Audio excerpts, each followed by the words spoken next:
Here's an interesting app called AIBrush AI generator. Generate magic art by AI. So let's just tap and get to install it. And then yeah, you can just turn words into image. There are a bunch of apps. Incredible AI anime. Your perfect avatar. Great sweet portrait.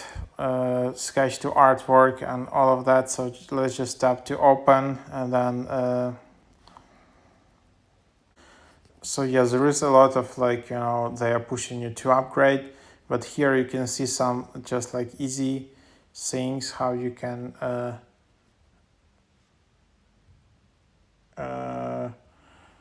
add some images and try how it might look like, and then you can just generate from your own picture.